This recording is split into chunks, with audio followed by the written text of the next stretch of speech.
Anjing. Anjing banget ya? Anjing. Aku suka susunya hingga tetes terakhir. Aku suka coklatnya hingga tetes terakhir. Susu Bendera coklat nikmat hingga tetes terakhir. Susu Bendera coklat hingga tetes terakhir.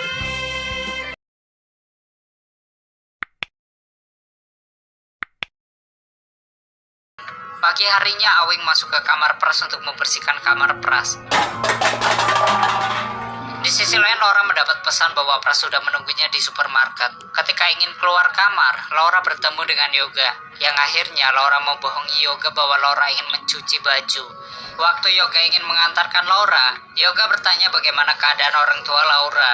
Laura menjawab bahwa ibunya sakit-sakitan sedangkan ayahnya di penjara. Semua akan baik-baik aja. Sementara Pras dia sedang menunggu kedatangan Laura di minimarket langganan mereka. Setelah selesai kentut dengan Yoga, Laura langsung menemui Pras. Lo tuh Waktu mereka berdua bertemu, di sini Pras berusaha menghibur Laura dengan gombalannya. Di sisi lain, Yoga bercerita kepada Ricky bahwa dia nyaman dengan kehadiran Laura di sampingnya. Bahkan Yoga terus berusaha untuk mengeluarkan Laura dari Mama San, karena Laura bekerja untuk Mama San. Tapi Mama San tak semudah itu untuk melepaskan Laura, karena Mama San banyak melihat sebuah investasi. Dua pendekar wanita, dengarkan suaranya lirih. Namun Yoga masih terus membujuk Mama San untuk melepaskan Laura, bahkan berapapun harganya. Sedangkan Pras, dia mendatangi Awing yang sedang santuy. Pras mengajak Awing untuk menghadiri pesta yang dibuat oleh Yoga lagi. Pras bertanya kepada Awing tentang pesta yang dibuat oleh Yoga. Singkatnya, Awing memberitahu kepada Pras bahwa Yoga adalah King of Party Jakarta. Dan Yoga mengadakan acara itu berdua dengan Mama San. Kini, Pras sudah mempunyai bahan untuk artikelnya yang dia buat. Di sisi lain, Yoga dan Ricky masih mencari banyak uang untuk pestanya. Ricky sempat menasihati Yoga untuk tidak membuat pesta sering-sering karena dapat mengganggu bisnis mereka. Tapi Yoga tetap saja keras kepala. Tiba di pesta, Awing memberitahu bahwa ada seseorang pelayan yang sedang transaksi narkoba. Ketika Ricky ingin mengajak Pras dan Awing bergabung bersama Yoga, Pras harus mengangkat telepon dari ibunya terlebih dahulu. Kemudian Ricky menemui Yoga untuk memberitahu bahwa pestanya aman. Di sisi lain, Pras bertemu pelayan yang bernama Meta. Sambil mengaktifkan alat perekam, Pras mulai bertanya kepada Meta bahwa Pras ingin tahu siapa itu Mama San. Dan menurut Meta, Mama San adalah bosnya. Jadi bos tidak turun di pesta ini, hanya anak buahnya saja. Lalu Meta menjelaskan bahwa Mama San adalah orang yang menyiapkan wanita penghibur untuk pestanya Yoga. Sesaat Yoga mendatangi Pras. Setelah itu Pras menemui Laura di minimarket. Pras melihat memar di pelipis Laura yang kemudian Laura menyuruh Pras untuk membantunya mengkompres memarnya. Menurut Laura, dia terjatuh dari kamar mandi sehingga menyebabkan memar. Kemudian Pras menghibur Laura agar Laura ceria. Mungkin Pras mulai ada rasa sama Laura sehingga mereka saling berciuman. Tapi semua itu hanya mimpi. Pras terbangun karena ada Awing di sampingnya. Sekarang Pras menyadari bahwa peran Mama San adalah penyedia wanita-wanita penghibur. Kemudian Pras menghidupkan alat perekam untuk merekam pembicaraan mereka. Singkatnya, Awing berkata bahwa Mama San adalah penjual jasa kelas atas di Jakarta. Bahkan, Mama San bisa mewujudkan apapun yang diinginkan pelanggannya, asal ada duitnya. Setelah itu, Pras kembali menulis artikelnya setelah mendapat informasi dari Awing. Waktu artikelnya selesai, Pras menemui Jarwo untuk memberikan artikel tersebut agar bisa diterbitkan. Awalnya Jarwo menolaknya karena artikel tidak sesuai yang dia inginkan. Sampai akhirnya Pras meninggalkan Jarwo, tapi dia juga meninggalkan flash disk tersebut. Dan berharap Jarwo membaca artikel yang dia tulis. Di sisi lain Yoga menemui Laura, dan menurut Laura, Yoga sudah mengirimkan uang untuk adiknya Laura. Laura tidak mengira kalau Yoga bersikap seperti itu, tapi Yoga berkata bahwa ada seseorang yang sudah mengajarinya untuk saling tolong-menolong. Ketika Yoga mencium pelipis Laura, Laura merasa kesakitan dan setelah Yoga melihatnya, Yoga mendatangi orang yang membuat Laura terluka dan langsung memukulnya. Di sisi lain, Awing mengajak Pras mendatangi pesta yang dibuat kembali oleh Yoga. Tiba di lokasi pesta, Awing dan Pras diberikan earphone untuk mendengarkan musiknya. Lalu mereka bertemu dengan Ricky. Ricky mengajak mereka untuk menikmati pestanya. Pras juga dikenalkan oleh seseorang pelayan yang bernama Sasha. Pras dan Sasha sudah disiapkan kamar untuk kentut. Namun sebelum itu, Pras ingin mencari informasi dari Sasha. Kemudian Sasha bercerita bahwa tidak semua orang bisa berkencan dengannya karena tarifnya mahal. Dan menurut Sasha, tubuhnya adalah investasinya. Tapi Pras belum paham apa yang dikatakan Sasha. Lalu Sasha memberitahu bahwa semua ini berkat Mama Sian karena Sasha adalah barang jualannya.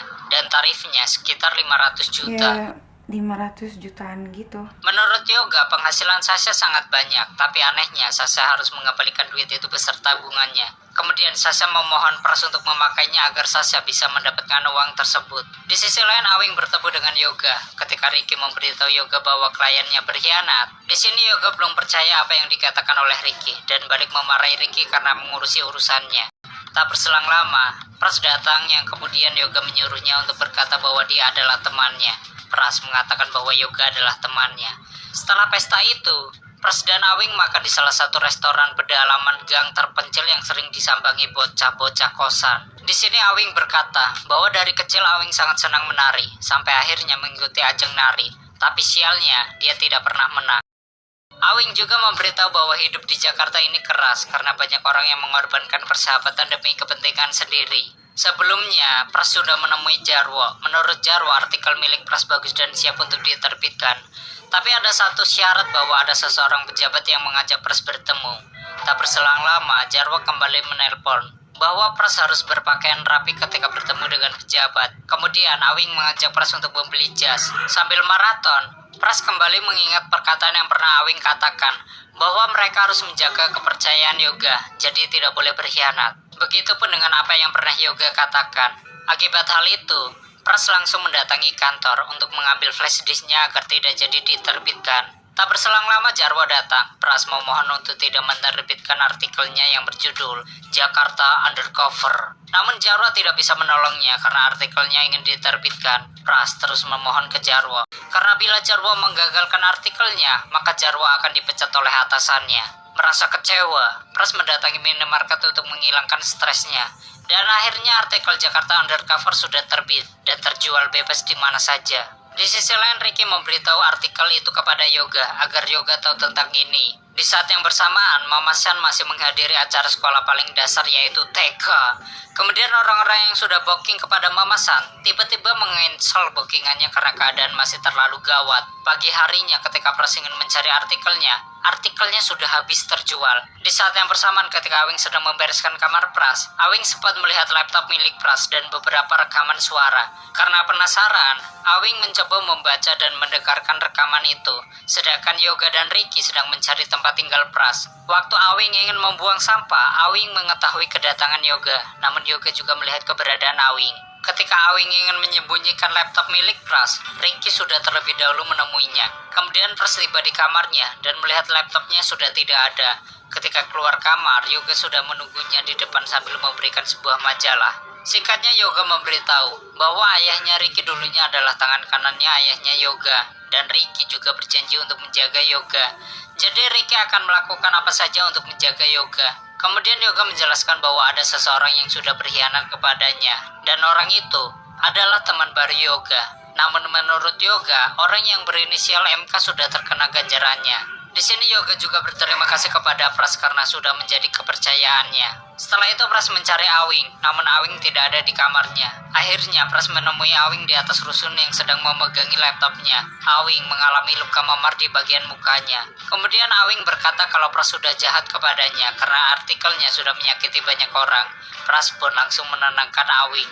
Di sisi lain, Mama San memberitahu kepada para wanita bahwa sementara ini bisnis ditutup karena semua klien takut terciduk. Namun ada salah satu klien yang berani membooking Laura, dan dia seorang pejabat yang bernama Agus Darmono. Di saat yang bersamaan, Pras sudah siap untuk bertemu dengan pejabat yang dimana pejabat itu adalah Agus Darmono juga. Sebelumnya Pras berterima kasih kepada Awing karena telah membantunya. Kemudian Awing memberitahu nama aslinya, yaitu Aja. Tiba di rumah Agus, Laura langsung melakukan pekerjaannya.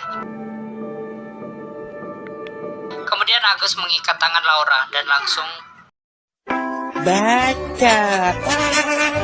Di saat yang bersamaan, Pras tiba di rumah Agus dan ingin bertemu dengannya. Namun Pras disuruh menunggu terlebih dahulu. Pras mendengar teriakan wanita dan ketika ingin mendekatinya, Pras dilarang oleh bawahan Agus. Di sini Agus kentuk sambil menyiksa Laura, dan singkatnya setelah selesai, barulah Agus mendatangi Pras. Di sela-sela itu Laura menelpon Yoga, namun Laura sudah tidak mampu berbicara lagi. Yoga yang mendapat telepon dari Laura langsung mencari keberadaannya bersama Ricky. Akhirnya Pras bertemu dengan Agus Darmono. Agus berkata bahwa pemerintah akan membangun kereta cepat dan menurutnya, pemerintah juga harus membuatkan jalan di daerah-daerah yang terpencil. Tak berselang lama Yoga dan Ricky masuk ke rumah itu. Pras kaget dengan kedatangan Yoga dan Ricky. Ketika Yoga ingin menembak Agus, Yoga dihalangi oleh Pras. Tak berselang lama Laura turun dari tangga sambil merintih kesakitan. Pras langsung mendekati Laura, sedangkan Yoga, dia menyadari bahwa Pras kenal dengan Laura. Agus berkata bahwa Praslah yang menulis artikel Jakarta Undercover. Kini Yoga dan Ricky sudah mengetahui orang yang menulis artikel itu, yang ternyata ini sudah direncanakan oleh Agus untuk mempertemukan mereka semua. Kemudian Pras menghajar Agus sambil memaki-makinya. Lalu Yoga menarik Pras dan bertanya bahwa inisial MK itu ternyata Pras. Dan sejak awal Ricky sudah curiga kepada Pras bahwa dialah pengkhianatnya. You're not trusting me. Fuck you. Keesokan harinya terdengar kabar bahwa ada seseorang pejabat yang tewas tertembak. Di sisi lain, orang gila itu berpakaian rapi namun tidak memakai celana, hanya celana dalam. Di saat yang bersamaan, Pras sedang menyendiri di salah satu lapuan. Di sisi lain, Laura bersama Yoga sedang mengobrol tentang Pras. Karena selama ini Laura hidup terpaksa dengan Yoga, namun cuman karena Pras Laura bisa jadi dirinya sendiri. Yoga juga bercerita bahwa dari dulu hingga sekarang selalu ada pengkhianat, dan Praslah salah satunya. Namun Laura menyangkal karena Yoga telah berkhianat kepada istrinya. Keesokan harinya Mama San memberikan sebuah amplop yang berisikan orang yang sudah membokingnya. Malamnya Laura mendatangi orang itu yang ternyata orang itu adalah Pras. Pras selama ini menghubunginya, namun tak ada jawaban. Dan inilah salah satu cara agar Pras bisa bertemu dengan Laura. Pras melakukan ini karena Pras menyukai Laura dan ingin bertemu dengan Laura. Laura menghindari Pras karena dia nggak pantas dengan Pras. Di sini Laura mau mulai pekerjaannya karena ingin profesional. Kemudian Pras memeluk Laura dan berkata kalau selama ini kangen kepadanya. Dan tamat.